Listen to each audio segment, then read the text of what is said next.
nova hoje, muito legal.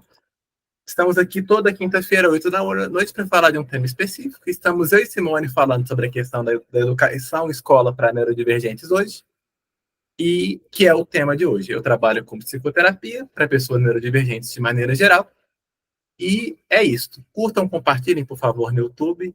Nossa, consegui falar isso. Ei, crescimento na vida. Bora lá. A gente está falando hoje de escola para neurodivergentes, mas por quê? O Jean, que é alguém muito famoso assim, nesse universo, a Simone que sinalizou isso, trouxe isso para os pais, assim, nossa, escola só para superdotados. E aí, eu e a Simone temos uma trajetória um pouco mais rica nesse sentido de inclusão, que vai trazer uma percepção maior sobre esse assunto, que não é só sobre ter ou não. É muito mais amplo do que a mera pergunta, ter ou não uma escola para superdotados ou autistas. E aí eu preparei um grande conteúdo que daria uma palestra facinho de 1 hora para mais, mas eu vou fazer ela bem resumida aqui, para a gente poder fazer e ter as coisas. A primeira coisa é um contexto educacional da coisa. Porque a gente, antes de perguntar isso, a gente tem que entender de onde que vem inclusão no Brasil. Isso vem de algum lugar. Década de 90, a gente tem a Conferência Mundial de Educação Especial e, em 94, a Declaração de Salamanca, que define políticas públicas, princípios e práticas da educação especial, incluindo as políticas públicas de educação. É a partir daí que a gente começa a falar, então, de inclusão em escola, em termos de existir esse assunto. Em 1929, Helena Antipoff, uma psicóloga muito famosa no universo da educação, ela fala dos excepcionais, que são alunos que são para cima ou abaixo da média. E aí, olha o termo de novo, média. Média mais comum. Quem está fora da média é atípico. Típico é atípico, ele vem colocado aí. E aí, nesse caminho, é quando a gente também tem o nome superdotado surgindo. Também é nesse caminho que a gente vai ter já um começo de pensar o superdotado enquanto aluno de escola, enquanto a elite em alguma área. De novo, essa perspectiva rendimento, de ser elite em alguma coisa, que vem com a pressão, frustração, tudo aquilo que a gente fala nas outras lives. Em 96, a LDB já traz essa coisa da inclusão como um todo. Eu não vou ler o textinho completo dela aqui, mas ela já traz essa coisa de os alunos têm que estar existentes ali na escola. Em 99, o decreto 3.298 reforça isso de novo na Política Nacional para a Integração da Pessoa Portadora de Deficiência, que coloca a educação especial numa modalidade transversal em todos os níveis e modalidades de ensino. Ou seja, já são 2 leis para falar disso. Em 2001, a gente tem a resolução do CNE, ou SEB, que determina no artigo 2º, matricular e organizar para atender os alunos com condições necessárias e educação de qualidade para todos, sem barreiras para escolarização. E também tem Plano Nacional de Educação, Lei 10.172, que também fala sobre isso. 2002, a gente vai ter um avanço muito específico, 2 na verdade, que é a Libras é reconhecida enquanto língua pela Lei 10.436, e é a partir daí que existem intérpretes nas escolas, e o Braille pela Portaria 2.678 de 2002. Já trazendo um pouquinho do desafio existente, 2002 tem intérprete em escola. Até hoje é confuso a função intérprete e a existência do intérprete na escola. E Braille? Quem de nós já viu Braille em escola? E tem a portaria. Eu não sou da área da cegueira, mas eu trabalhei em escola, eu não vi um aluno que tinha o Braille. E claro que há outros recursos além do Braille. Tem uma série de questões com o Braille. 2003. O MEC, ele tem o Programa de Educação Inclusiva, Direito à Diversidade, que retorna tudo isso. Gente, são várias leis reforçando a mesma coisa. Não é falta de lei. É falta de fazer a coisa. 2004, Diretrizes Gerais, o Ministério Público traz um documento. O acesso de alunos com deficiência às escolas e classes comuns da rede regular. E também o Decreto 5.296, que regulamentou a Lei 10.048 de 2000 e 10.098 de 2000, que também tratam sobre isso. que ela vai trazer critérios para a promoção de acessibilidade de pessoas com deficiência ou com mobilidade reduzida, tendo por objetivo promover a mobilidade urbana e apoiar ações que garantam o acesso universal dos espaços públicos. Ou seja, a partir daí começa a se falar também em inclusão em lugares diversos. É uma questão muito complexa da gente trazer. E a gente estamos falando de pouco tempo. E aí, continuando esse processo, 2005 é o primeiro ano que a gente fala de superdotação, que vai ter o primeiro núcleo de atividade da alta habilidade de superdotação, NAHS, lá no Distrito Federal. 2006, fala-se de direitos iguais, a Convenção dos Direitos Humanos das Pessoas com Deficiência, aprovada na ONU em 2006, que retoma tudo isso. 2007, Plano de Desenvolvimento da Educação, PDE, Decreto 6.094, é a mesma coisa, com a diferença que ela cria salas multifuncionais e acessibilidade arquitetônica. É a ideia da rampa na escola, colocando de maneira geral. 2008, Decreto 6.571, que mexe no Fundeb para ter verbas para as crianças especiais. E até o termo, se a gente for pensar qual é o termo correto. 2009, Resolução número 4, que institui as diretrizes operacionais para atendimento educacional especializado na educação básica, modalidade de educação especial, e estabelece as formas possíveis desse atendimento. Isso pensando que cada estado faz de um jeito, cada município faz de um jeito, em termos práticos. Tradução. Tem muita lei, já está colocada a inclusão, pelo menos nesse sentido, na educação. E, além do que, pensando no recorte de direitos, como o que Simone bem lembrou no privado, a Constituição de 88 é um recorte para ter direitos enquanto pessoas que existem, de maneira geral.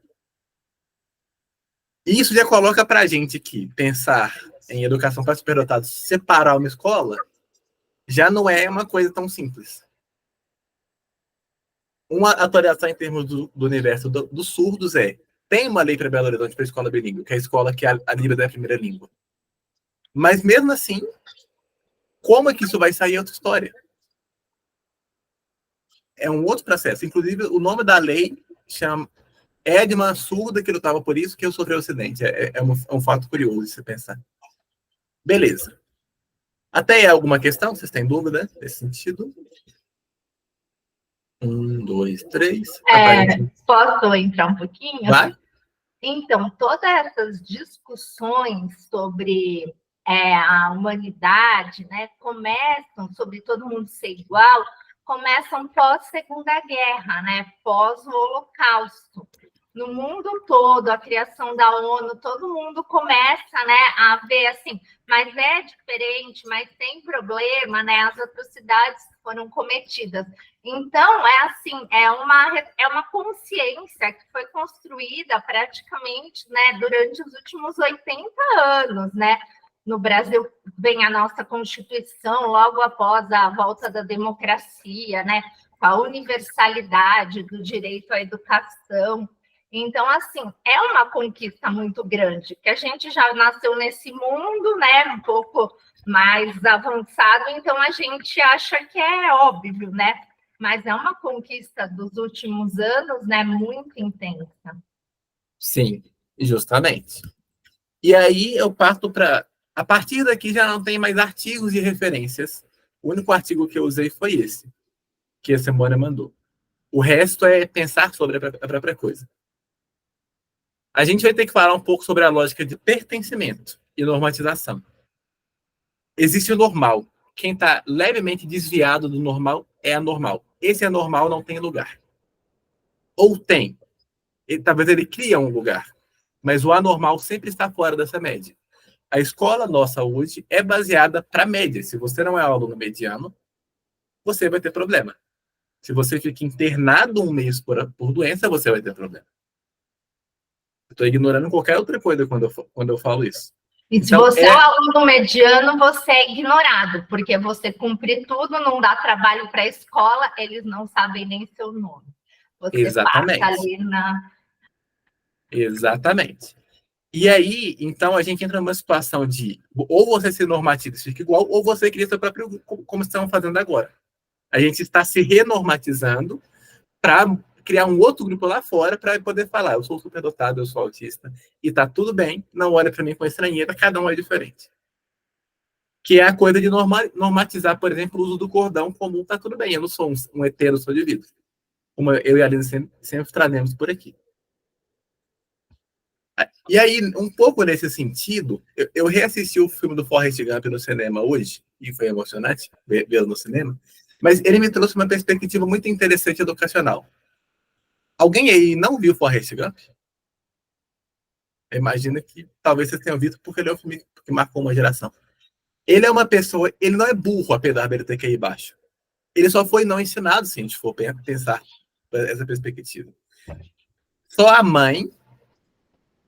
Letícia é um filme muito legal de assistir, inclusive. É de chorar, pensando em aspectos de empatia e tudo isso. Só a mãe que ensina para ele do jeito que ele aprende. A Jenny, de vez em quando, para ensinar uma coisa ou outra, mas também subestima. O Tenente Dan não ensina, mas tem compaixão. Basicamente, ninguém ensina nada para ele o filme inteiro. Ele não é burro, ele só é não ensinado. E, ao mesmo tempo, com o pouco recurso que ele tem, ele faz muito e vai muito longe. Digamos que ele é o idiota que vai longe. E aí, em termos de educação, por que eu estou trazendo ele? A universidade só quer ele porque ele corre. Ninguém ensina ele a tática do futebol americano, ninguém ensina ele nada da faculdade, só ensinam ele, pega a bola e corre. E nem ensinam para ele que ele tem que parar de correr em alguma hora, para entrar uma barreira, assim, barreira humana quando ele está jogando. Pensando em superdotação em escola, se for nessa perspectiva, não faz sentido. Você vai também deixar o burro não aprender e não ter esse incentivo? Não pega. Os argumentos básicos, quando a gente fala de escola inclusiva e escola especial, são: escola inclusiva tem convivência, escola especial é especializado. Só que não funciona, porque você pode especializar na escola inclusiva e viver na escola especial também. Até porque convivemos em vários lugares. Esses argumentos opostos não levam a lugar nenhum em qualquer contexto. E também tem a possibilidade de turmas diferenciadas dentro de uma mesma escola. Tinha uma escola em Belo Horizonte, por exemplo, que tinha turma de surdos dentro da própria escola, com uma professora que sabia da área.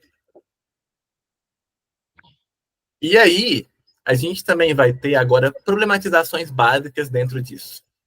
Eu não estou falando nem de superdotação ou deficiência.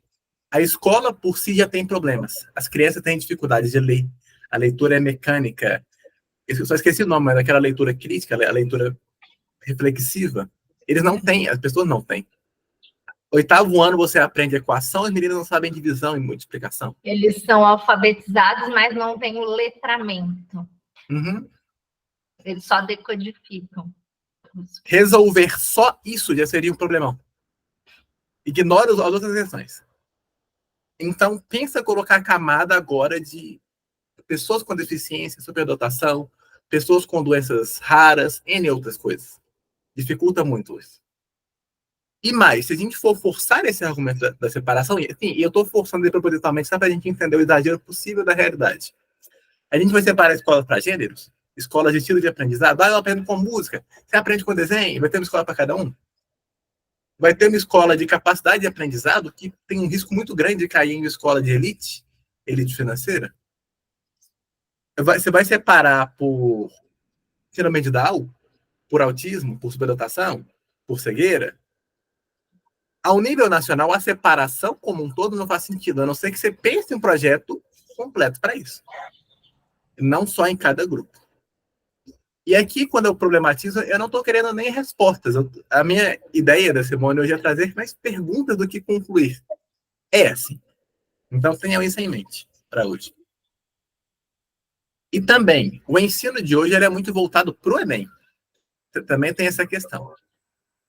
Ele é conteudista para o Enem. Então, você criar uma escola de superdotados que ele aprende mais rápido para socar mais conteúdo na criança para ela se dar bem no Enem, é uma escola que tende a burnout para essa criança. E nesse adolescente. Como já está acontecendo com os adolescentes de hoje, inclusive. Então, também não faz sentido essa perspectiva escolar. Vamos supor que a gente tem uma lei que aprova isso. Então, a gente também tem outros problemas. Tem profissionais que vão saber ensinar isso? Tem metodologias prontas para isso? Qual que é a perspectiva que a gente vai colocar para superdotação e autismo nesse processo? Vão ter aulas sensoriais? É uma aula que volta para a pessoa desenvolver ou é uma aula voltada para competências do mercado? Que é aquela coisa da escola industrial, para trabalhar na indústria mesmo? Chegando no nível muito prático e realista, vai ser uma escola que as escolas particulares vão chamar porque é o aluno que é medalhista e que vai atrair outros alunos? É uma escola que traz lucro ou é para o desenvolvimento do ser?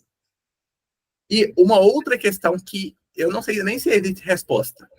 E a coisa não acadêmica? O aluno que dança muito bem, o aluno que toca música, o aluno que desenha, o aluno que gosta de computação, que são coisas não necessariamente acadêmicas, onde que isso entra também. E, por fim, chegando quase na conclusão, e aí você vai entrar das partes dela, a escola, então, que eu consegui pensar e que a Simone também, porque a gente chegou a entrar nessa conversa, para o superdotado é a escola ideal para qualquer um, que é uma escola que atende todo mundo com equidade, individualmente, dentro das capacidades e limites, incentivando a criatividade desse aluno para os assuntos que ele gosta de uma maneira agradável para ele, trabalhando os limites dele para equilibrar, com profissionais auxiliares e materiais adequados para cada público, e pensando em matérias até essenciais aí foi um complemento que eu fiz depois, que tem que ter a Libras, tem que ter aula de tecnologia, tem que ter aula de direito para ter noção de cidadania, tem que ter aula de primeiros socorros e N outros conteúdos. Essa escola ideal é para todo mundo. Ela não tem que ser separada para um superdotado. Então, talvez, e não é uma conclusão, mas talvez a luta seja para essa escola existir para todos. O que passa por N processos de formação, de estrutura, de lei, enfim, 1 milhão de coisas para a gente chegar nisso. E aí, a conclusão que Simone chegamos nesse processo foi: nem é uma coisa que vale a pena pensar agora, porque mesmo que se valesse a pena, a gente não tem nem estrutura viável para a gente pensar sobre isso. A gente está no momento que a gente briga para ter laudo certo. A gente está numa questão de lei que está tentando equiparar a aceleração à reclassificação. A gente está numa luta tão atrasada para coisas básicas que talvez pensar em escola tá até demais, porque como que isso vai estar? Então, não é nem que não é uma questão válida da educação. É. Mas colocar essa perspectiva ampla. Mais do que uma redivisão, talvez, mais do que uma nova lei, que talvez não sei nem como criar. Enfim, vai lá, Simone. Assim, eu agora, o Rafa apresentando, eu lembrei de um documento que eu fiquei fascinada por ele quando eu conheci. Final da década de 90, quando eu fazia magistério, saiu um documento da ONU para a educação do século XXI. E ele tinha 4 pilares para a educação. Aprender a conhecer, questão de você questionar, de você reaprender. O outro pilar era o aprender a fazer, aproveitar as oportunidades, aplicar o seu conhecimento. O terceiro pilar, aprender a conviver, valorizar a diversidade, colaborar, compartilhar. E o último pilar, o aprender a ser, autogestão, missão pessoal. Eu fiquei fascinada e eu achei que ia ter uma revolução na educação quando a ONU soltou esse documento no final do século passado. E aí nós entramos nesse século e tinha uns 20 anos aí desse século, eu fui procurar escola para os meus filhos. E eu vi que as escolas continuavam igual eram na minha época, se não piores, escolas conteudistas, escolas que o professor e o diretor mandam, o aluno obedece, que preenchem. Ainda eu acho que hoje em dia ainda é um pouco mais complexo que na minha época, você poderia ter discussões sobre ditadura militar, você poderia, hoje parece que está mais enrijecido, né? A educação, trazer uma reportagem de revista, discutir. Então, assim, o que eu vejo? nós precisamos repensar o modelo de educação que nós temos no Brasil e que nós queremos. A educação que a gente tem hoje, a finalidade dela é o Enem. E ela não atende todo mundo, não atende superdotado, não atende o TEA ou qualquer outra neurodivergência, deficiência, e não atende também o aluno padrão. Eu penso que é um modelo, assim, primeiro que teria que ter escola integral, que a sociedade precisa da escola integral, porque nós não temos mais com quem deixar as crianças, né? E aí, dentro desse modelo de escola integral, nós poderíamos pensar, vai ter grupos, assim, grupos por interesse. Então, tem um curso de matemática avançada, entre o aluno superdotado, mas por que um aluno que não é superdotado não pode participar se ele tem interesse? Aulas de teatro, para quem gosta até de escrever as peças. E, assim, uma coisa que funciona muito para jovem é essa participação, esse protagonismo. Que enquanto é pré-escola, Fundamental 1, você entra com o lúdico e as crianças se envolvem na atividade. O 2 é super, o Funde 2, o ensino médio, é super difícil de você conseguir que eles se interessem. E quando parte deles a proposta e eles que são os protagonistas, então talvez isso funcione. Pesquisando para essa live, eu achei um artigo que falava de uma escola de superdotados que é referência no Brasil, em Lavras, Minas Gerais. E eu lembrei que minha cunhada deu aula voluntária lá. Ela é bióloga, ia lá de tarde e trazia os assuntos que os alunos pediam. Não, esse modelo funciona para qualquer um. Você e seu grupo falam assim, professora, fala disso. Na próxima aula você vai ter interesse, você vai participar, você vai contribuir. Então, assim, né, eu não consigo... para mim, é um retrocesso tão grande enquanto sociedade, você pensar em separar. Minha filha mesmo foi estudar numa escola que na sala ia ter TEA, ia ter várias deficiências. Eu falei assim, gente, como a professora vai, né, viabilizar isso, né? E funciona. Ela tem um autista lá no nível severo, que ele não consegue nem falar, ele grita, tudo.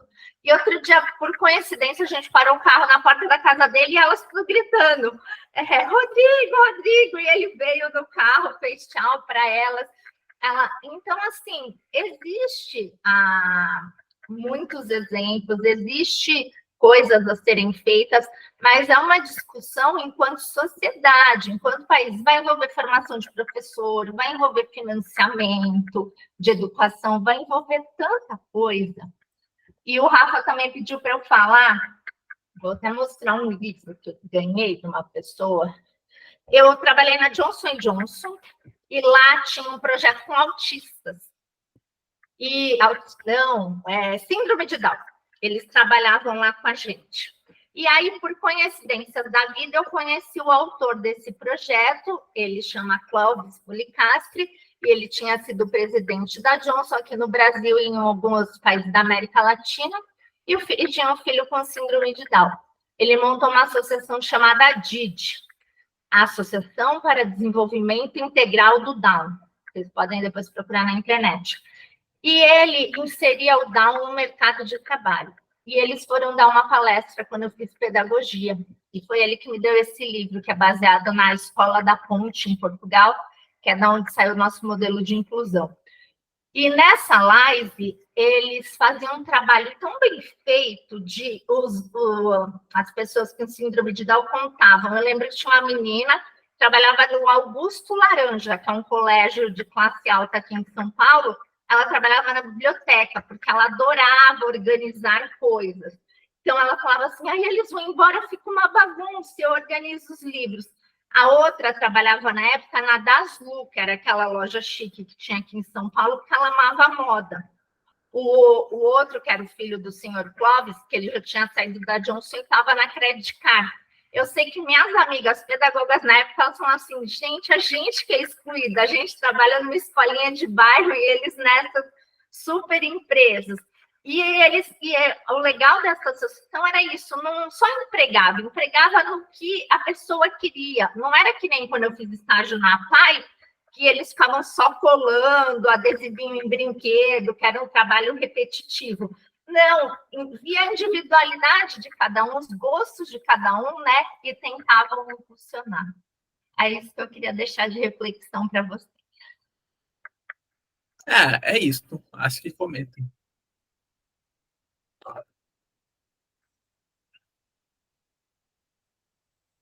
Se ninguém tiver alguma coisa, eu posso trazer outra questão. Eu lembrei também, eu participei de uma construção de um congresso em algum momento, foi 2021, eu acho, uma metodologia chamada emprego apoiado. Era basicamente um trabalho para pessoas com síndrome de Down, deficiência intelectual, só que não era no modelo padrão que a gente conhece, de ensina na escola e leva para o mercado de trabalho, era o oposto. Essa pessoa ia para o mercado com alguém acompanhando até ela aprender e, enquanto isso, ela fazia formações na escola. Ainda da sala da minha filha, eu acho que é engraçado que eles têm 2 anos de diferença, mas meu filho nunca estudou assim com uma deficiência declarada na sala, e minha filha já estuda assim desde pequena, né? Tem um menino na sala dela que a mãe ele é engraçado assim, né? A mãe é fonoaudióloga, o menino tem aquela dificuldade de processamento auditivo central. Eu esqueci o nome da sigla que usa para isso. Tinha uma outra amiguinha da minha filha que tinha. Aí você tem que falar olhando no olho da pessoa. É essa mesmo. E aí tem 2 autistas, um super inteligente que está sempre interagindo com elas, e esse outro que fica mais no fundo com a AT, né, e faz umas outras atividades mais no coletivo. Tem um com TDAH. E aí, minha filha, ela vai muito bem de matemática, e ela estava acabando muito rápido. A professora colocou ela como monitora da turma. Depois que ela acaba a atividade dela, ela vai passando pelas carteiras e vê se alguém quer ajuda. E geralmente ela fala que eles só querem conferir o resultado, mas de vez em quando ela ensina alguma coisa e adora, assim. Então, eu acho muito interessante essa convivência que ela tem na sala de aula. E para não só falar de escola particular aqui em São Paulo, a minha faxineira, o filho dela é autista. E ele estuda na escola aqui na esquina de casa. É uma escola da prefeitura, mas é uma escola, né, razoável para o padrão aqui de São Paulo, que tem uma variedade muito grande de escolas públicas top e outras precárias. Aí ele estava com uma sala só de inclusão. A inclusão é uma sala separada de inclusão. Aí ele estava amando, eram 5 crianças, ele recebia atenção, a professora fazia tudo que ele queria. Aí agora a professora teve neném, está de licença, ele está na sala com as outras crianças, ele não está gostando da escola. Então, é complexo esse processo, né? Porque como você tem uma atenção especial ali, um ensino de excelência, né? Mas quando você vai para o mundo normal, né, real, fica, né, na média. Sim.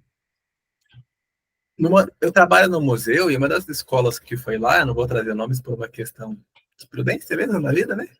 Mas uma escola famosa por ser diferente e muito cara até por essa característica, foi com 2 crianças autistas na visita. As acompanhantes não sabiam lidar com a autorregulação dessa criança. Era uma criança que tinha uma questão de autorregulação por movimento. Quando ele ficava parado, ele se machucava. Quando ele se movimentava, ele não se machucava. E aí queriam que ele ficasse. Eu que vi ele no dia. Isso é absolutamente questionável.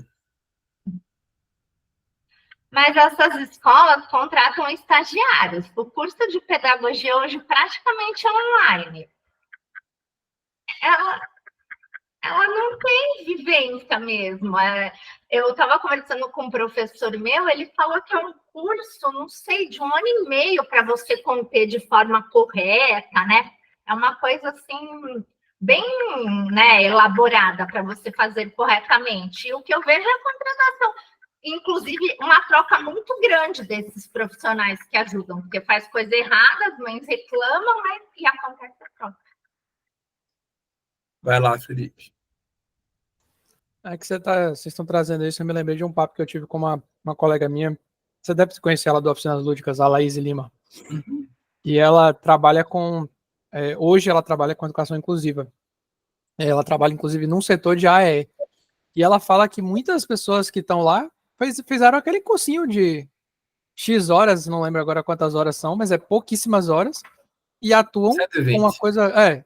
uma coisa super, assim, pode parecer muitas horas para, digamos assim, pode parecer poucas horas no sentido, ou pode parecer muitas horas, porque 120 é um número grande, mas é muito pouco para a densidade e o tópico, né, que é cuidar de educação.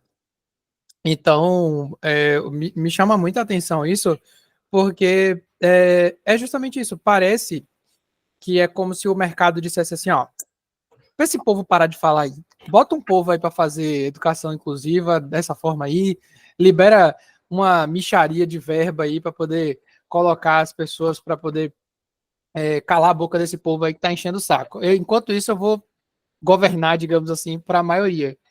E isso é muito nocivo, não só a subjetividade humana, né, no sentido da sua diferenciação, não só se tratando de neurodivergência, mas se tratando do próprio conceito que você está trazendo aí, inclusive a Simone também, de inclusão, porque incluir não é você pegar os diferentes e colocar com os diferentes. Né? Quando eu, inclusive, descobri a condição da superdotação, foi uma das coisas que chamou a atenção para mim pra caramba, porque eu não sou o típico superdotado que teria aquele QI alto de 140, que o cara bate o olho, esse cara é superdotado e tal. O meu QI deu 123, uma coisa assim.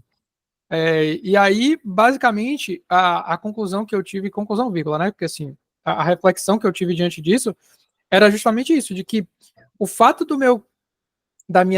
da capacidade que está ali aparecendo não ser tão alta é o que muitas vezes me aproximava dessa lógica, ao meu ver, de não ser restritivo, ou seja, de não querer segregar. Porque eu acho que o superdotado, muitas vezes, que tem um QI muito alto, ele quer justamente se envolver com outras pessoas capazes, por exemplo, de entendê-los na sua totalidade. E aí termina que acontece cair nessa armadilha, né? Que, ao meu ver, que é uma armadilha esse processo de você querer só se reunir com os superdotados, só se reunir com pessoas que tenham o pensamento exatamente parecido com o seu. E aí eu brincava dizendo que o fato de eu ser psicólogo e ter esse questionamento me fez pensar assim que eu funcionaria meio que como essa ponte, porque eu gosto de conversar com pessoas neurotípicas tanto quanto eu gosto de conversar com superdotados, e o meu sonho, né, digamos assim, o sonho das pessoas que estão aqui, eu acredito seja o mesmo, é de que essas pessoas tenham a capacidade de coexistir de uma maneira onde sejam respeitadas as características de cada um. Não é porque você é neurotípico ou que você é uma pessoa mediana que você mereça mais atenção ou menos atenção do que uma pessoa superdotada. Então, quando eu vejo você trazer esse tópico, antes mesmo da superdotação, de conhecer a superdotação, eu já falava disso, inclusive quando eu era mais novo, quando eu era bem assim, acho até criança, eu ficava brincando, questionava, mãe, por que que eu fico, eu tenho que ter, a minha pergunta é assim, por que que tem que ter o mesmo peso de matemática, história e geografia, sendo que, por exemplo, eu gosto mais de matemática, então eu quero trabalhar ou estudar com matemática. Aí eu vou ter o mesmo peso, aí eu falava isso. Aí minha mãe, filho, mas é muito difícil, porque as coisas não mudam assim, a gente não pode. Não, mas eu sempre falava dessa perspectiva de que cada pessoa vai ter uma inclinação e que o peso de avaliação, ou seja, a forma como aquela pessoa deve ser avaliada, não é somente pelo que ela está ali colocando, porque como você falou ali, como falaram no início, às vezes o cara é um medalhista de matemática e ele não consegue uma universidade, por quê? Porque ele é péssimo em literatura e português, por exemplo. E hoje em dia, se a gente parar para pensar, até do ponto de vista de competição, ou seja, em concursos, quando você entra numa área, por exemplo, sei lá, você vai fazer um concurso para a área de direito, você vai ser muito bom, né, em, em português, na parte escrita, no argumentativo, tal, mas o que vai gerar, geralmente, o diferencial vai ser o raciocínio lógico-matemático, que é o que vai separar o joio do trigo, a pessoa que se preparou mais para o que ela não é boa, é o que vai definir. É tipo um negócio meio, ao meu ver, que não entra na minha cabeça. Não faz sentido você colocar um processo que ele tem muito mais a função de excluir do que de incluir. Ou seja, ele exclui as pessoas que não foram tão bem na disciplina, porque ele vai pegar as pessoas Hoje em dia, se eu não me engano, tem uma diferença de peso, mas no começo era assim, era tipo assim, pelo menos é o que eu escutava, você tirava uma nota lá e você não ia bem numa matéria, e era essa matéria que fazia, por exemplo, a diferenciação, porque em tese todo mundo que estava ali era bom na mesma coisa, né, que era nessa área de linguagem, por exemplo. Então, me preocupa muito essa questão de quando trazem essa pauta, porque, ao meu ver, vai muito para uma lógica eugenista, e eu acho que a sociedade da gente evoluiu muito para retroceder nesse sentido de eugenia, né? Ah, não, o superdotado ele é capaz de mudar o mundo, então bora fazer uma escola para superdotados, aí vai criar, ao meu ver, e eu acho que já foi criado, inclusive, isso, eu não estou dizendo no sentido da superdotação, mas já foram criadas escolas onde são criados mini reizinhos, assim, que a criança nasce e cresce nessa escola com a sensação de que o mundo... Tem até uma streamer, se eu não me engano, streamer não, é uma influência que acho que é Cela o nome dela, que o personagem dela é aquela menina que é rica, bilionária, e fala, não, eu tenho até amigos que são pobres, etc. É bem uma caricatura, obviamente, as pessoas sabem que ela não é aquela verdade, mas eu acho que traz isso, de que se você não conseguir trazer a ideia ao meu ver, a palavra que definisse é a alteridade, né? Capacidade de você conseguir se diferenciar, de você trazer a divergência como parte desse todo e não como algo que deva ser adaptado ou mudado, aí vira várzea, como eu falo, né? Vira uma questão de criar pessoas que não vão conseguir sobreviver em sociedade de forma funcional. Aí vai vir, muitas vezes, um preconceito, como esse que você falou na escola, vai vir um racismo, vai vir um monte de coisa. Por quê? Porque vão presumir que são pessoas que estão ali. Por que eu estou nessa escola de superdotados e o fulaninho que... é porque você é especial, filho. Aí começa a criar todo um cenário para aquela pessoa de que ela é diferente do mundo. E quando a gente faz isso desde criança, é muito mais difícil da gente, digamos assim, compor um ser humano estável socialmente. Então eu acho que essa lógica aí, para mim, é retrocesso por causa disso. Felipe, gostado, é bem interessante, que complementa com o que a Simone trouxe e o que a Aline traz muitas vezes, que é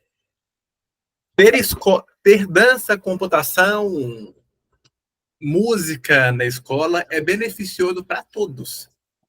Mas pensa na música que a Aline diz, mas que seja uma boa dança, não uma dança para ficar brincando de dançar.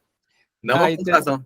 Desculpa te cortar, mas é que você falou num ponto que tocou muito forte em mim, porque eu tenho assim, eu tenho uma paciente, logicamente não vou expor ela em particular, mas vou expor a situação que eu acho um crime, assim. Ela é de uma cidade do interior, aqui da Bahia, e essa cidade do interior tem uma coisa chamada Estação do Saber. Parece que é a realidade de muitas escolas públicas, que ela estava me contando isso. E essas estações do saber tem várias matérias. Aí tem lá uma com o nome de diáspora de não sei o quê, outra, pensamento computacional, empreendedorismo. Aí você pensa, poxa, que massa, essa escola deve ser fantástica, incrível, né? Essas disciplinas novas. Eles empurram um monte dessas disciplinas no horário integral. Aí, por exemplo, a criança tem 2 horas de matemática e 4 aulas de pensamento computacional ou 4 aulas de empreendedorismo, sem foco nenhum.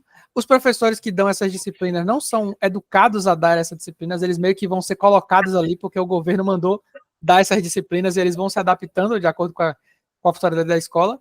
Aí é o que eu falo, termina sendo uma ideia que era para ser muito boa, vira uma bagunça generalizada. E aí ela, como minha paciente, sofre muito com isso, porque ela estuda, chega em casa,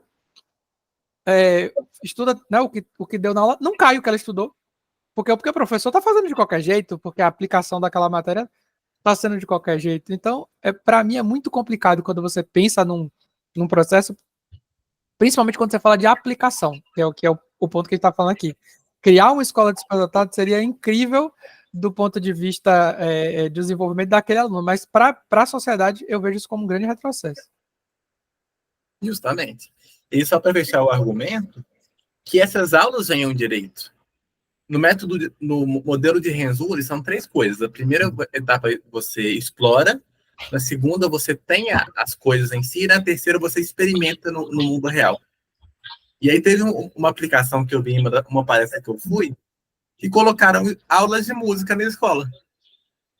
Nesse processo, descobriram uma criança que tinha superdotação na área da música. Mas se a gente for pensar, todo mundo aprendeu música. Só alguém que aprendeu mais. Não quer dizer nem que é melhor, é só, olha, todos se beneficiaram. Vai lá, Natália. Oi, tudo bem? Não vou abrir a câmera, boa noite para todos, porque estou trabalhando, estou daqui para lá, mas estou ouvindo você, que vocês estão falando. Então, qual é a minha conclusão que estou tirando aqui, que estou na luta, assim, na luta intensa com a escola e tudo, porque eu estou num lugar onde a escola é muito, muito abaixo da média mesmo, né? Não é uma escola normal. Então, o grande problema que eu tenho aqui é que o problema é a escola. Por exemplo, se eu falar, eles estão trazendo a possibilidade de passar de ano. Mas para mim não mudaria nada. Porque o problema não está sendo o ano que ele está, o problema está sendo a metodologia que eles usam. O que acontece? Meu filho escreve uma coisa, eles não corrigem o que ele faz errado. Entendeu? Não tem correção, não tem uma explicação de o que significa uma coisa, outra, sabe? Tipo assim, metodologia, eu escrevo no quadro e você copia, só. Você copia o que eu copiei no quadro, eu tiro visto, nem sei o que você escreveu, nem sei o que você respondeu, eu tiro visto. Então, é meio assim, eu sinto que o problema não é que não tem atendimento, o problema não é o superdotado, o problema são todas as crianças que estão ali, que estão naquela escola. E como essa tem um monte, não é a única que está nesse nível. Porque eu não consigo passar de escola para outra escola melhor, porque são todas iguais. Está entendendo? E a escola é uma escola nova, uma escola que tem muito recurso do Estado, porque é estadual. Tem recurso, tem verba, o que não tem é um recurso humano.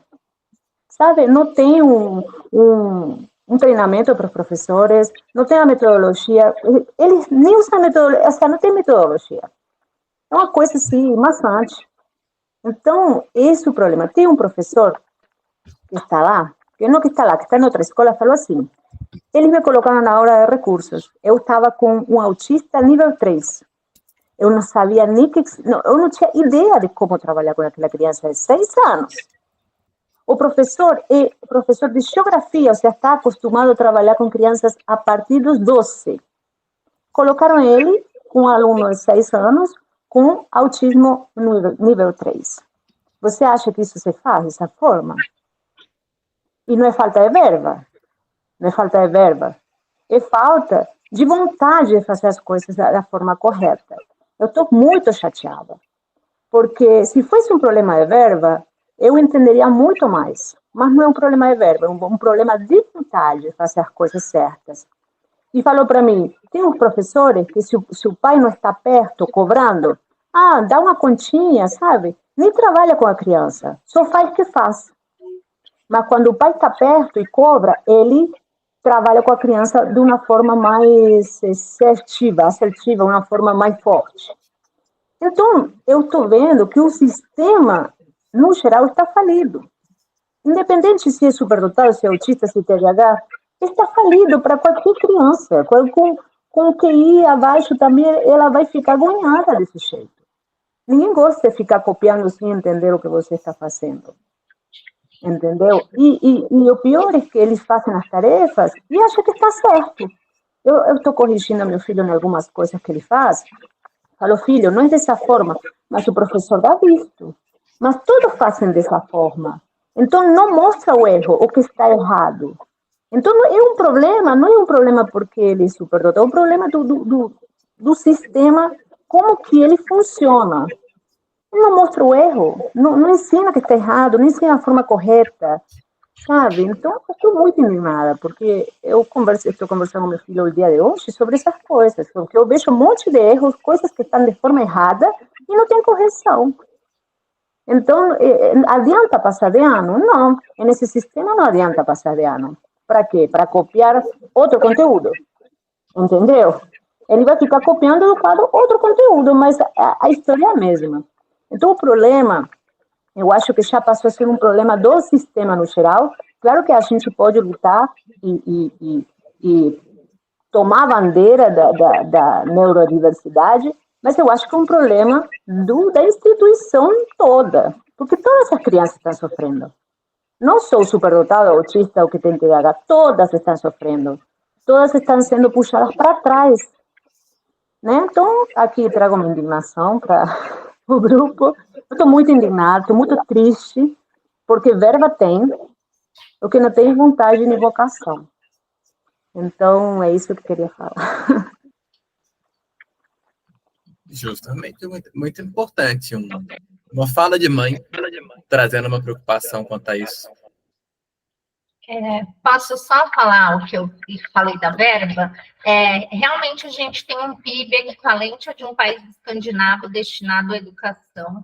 Porém, quando eu falei em ampliação da rede de ensino integral, aí precisaria de verba, porque você precisaria de mais escolas, porque as que tem hoje, né, não conseguiriam abranger mais contratação de professores, de outros profissionais, né? Mas, assim, eu não sei estatisticamente se teria como realocar verba já existente para esses projetos, né? Mas eu sei que é uma discussão quando se fala em ensino integral, a quantidade física de prédios que seria necessária teria, sim, uma ampliação de custos, assim, no modelo que eu considero ideal. Posso aqui só complementar? Sim, também precisa de verba, certo? Certíssimo, porque você precisa deixar as salas de aula com menos crianças. Mas eu estudei em sala de aula com 30, 35 alunos, e minha educação foi diferente. Então, com a verba que tem, se as pessoas que tivessem esse dinheiro na mão tivessem verdadeiramente honestidade, as coisas seriam muito diferentes. Claro que precisa de verbas, porque você precisaria colocar menos alunos, você precisa ter uma estrutura muito mais forte. Mas com o que tem, eu acho que já daria para fazer muita coisa e não feita. Imagina se tivesse muito mais dinheiro. Eu acho que não sei aonde iria, né? Porque dinheiro, o que não tem treinamento para professores, os professores parecem que não têm vontade de ensinar, as crianças também devem estar terríveis, porque hoje desandou tudo, né? Desandou a criação das crianças, os limites das crianças, os professores não têm vontade, não tem treinamento para trabalhar com crianças com problemas, não só de neurodivergência, sino com problemas que tem de abuso na família. Tem muita. É um mundo muito amplo, onde cada criança tem um mundo próprio. Então, quando você trata todas igual dentro de uma grande sacola, e você trata todo mundo igual, fica quietinho, e não sai nem para baixo nem para cima, tudo que vai para baixo, porque tem dificuldade, como tudo que vai para cima, que tem curiosidade, ela atrapalha, dá muito trabalho. Então, eles querem colocar tudo no meio, sabe? Mas sem sabedoria, sem entendimento, com a metodologia muito antiga, que as crianças de hoje, nenhuma criança, ela vai aprender com essa metodologia. Hoje é outro mundo, hoje é internet, é vídeo, é muito mais dinâmico tudo, sabe? Então, eu acho que está tudo ultrapassado, além dos professores também não colocar muita vontade, e não tem psicólogo na escola, sabe? E verba tem, né? Claro que com mais verba, conseguiriam fazer muitas mais coisas. Claro que sim, eu apoiaria muito isso. Mas o ponto que eu estou falando é que a verba para fazer a diferença tem. Poderia ser muito diferente se as pessoas fizessem diferentes coisas. Eu acho isso, que o problema é o sistema. Então, a gente está lutando contra um sistema que está todo errado, né? Porque vai adiantar, volto a fazer essa pergunta, vai adiantar eu passar meu filho para um ano para cima? Se a metodologia vai ser a mesma? Não vai adiantar. Vai continuar da mesma forma. Então, qual é a saída? Deixo para vocês. Qual é a saída? Boa pergunta, Natália. Eu vou ficar com essa pergunta mesmo. Vai lá, Felipe. Assim, eu acho que o ponto principal eu tava engraçado que parece que essa sessão está sendo um pouco da continuação do que eu estava conversando com a paciente anterior, que é basicamente isso. Infelizmente, o que acontece é que a concentração de renda, ou seja, existem escolas que de fato não têm verba. As que têm, né, nem sempre aproveitam a verba como devia e, como você trouxe muito bem, às vezes tem o interesse necessário para fazer aquela verba que está sendo ali colocada valer, né, a pena o investimento. Então, eu acho que isso é um fator que de fato acontece, ó, mas assim, essa questão em particular da questão da verba, eu acho que é só o reflexo da nossa sociedade que tem a velha música do rico cada vez ficar mais rico, e principalmente do que, para que eu vou, eu vi isso de uma paciente, acho que até já contei isso aqui, da mesma paciente que eu falei agora, ela falou assim, gente, mas agora parando para pensar, faz todo sentido eles não quererem investir em educação, porque se eles investem em educação, eu vou ficar mais inteligente e aí eu não vou votar nele. Foi isso que ela me disse. Então, para mim, é algo que é muito cruel e perverso, porque a pessoa tem consciência do que estão fazendo com ela, mas ela fica impotente, porque o que eu vou fazer, né, diante desse sistema que está todo contribuindo para piorar ao invés de melhorar? Sim. E o complemento também é a perspectiva que se tem sobre essa escola. É uma escola tecnicista, é uma escola conteudista, é uma escola para distrair, é uma escola para deixar a criança lá e só ficar cuidando, que é praticamente um berçário. Qual é a perspectiva que se tem também em cima disso? Porque quem vai ficar responsável é a partir dessa perspectiva. Vocês querem entender mais alguma coisa, gente? Senão a gente finaliza a parte formal da coisa e entra para o bate-papo externo. Simone, quer trazer mais alguma coisa antes do fechamento? Eu sempre lembro teve um boom aqui, todo mundo queria escola bilíngue para os filhos em São Paulo. Eu achava muito engraçado. Como a minha geração teve dificuldade para aprender inglês, eles achavam que a escola bilíngue resolveria o problema dos filhos deles, né? Aí foi um surto, assim, agora já se acalmou, mas no mundo de hoje, com a internet, com tudo, talvez, né, isso não seja o único diferencial no mercado. É uma coisa que eu sempre falo, escola é um projeto para daqui 20 anos. A gente pensa o que a gente não teve na nossa época, a gente queria para os nossos filhos, e não é. A gente tem que pensar hoje como vai estar o mundo daqui 20 anos, que mundo vai ser esse, como preparar para esse mundo, né? Mas enquanto a formação de professores for precária do jeito que está, eu falo porque quando eu fiz magistério, eu tinha que entrar em sala de aula com uma supervisora, ela corrigia tudo, até quanto tempo eu ficava de costa para os alunos. Você aprendia realmente como dar aula. E depois eu fiz uma pedagogia, ainda não era online, era presencial, mas você nunca ia para uma sala de aula. Então, é muito complicada a formação de professores e muito precária. E já faz uns 20 anos, né? Porque acabaram o magistério em 97, vai fazer quase 30 anos, 25 anos. E a formação de professores, o governo precisa de professor, então ele abre salas e forma professor à distância, forma professor só indo uma vez por mês, num sábado, e aí temos esse reflexo hoje na sociedade. Sim, muito bom. Gente, então é isso. A conclusão que nós chegamos é... Nossa, qual é a conclusão que nós chegamos? Precisamos pensar a educação como um todo. Sim. E as pessoas nela, inclusive os neurodivergentes.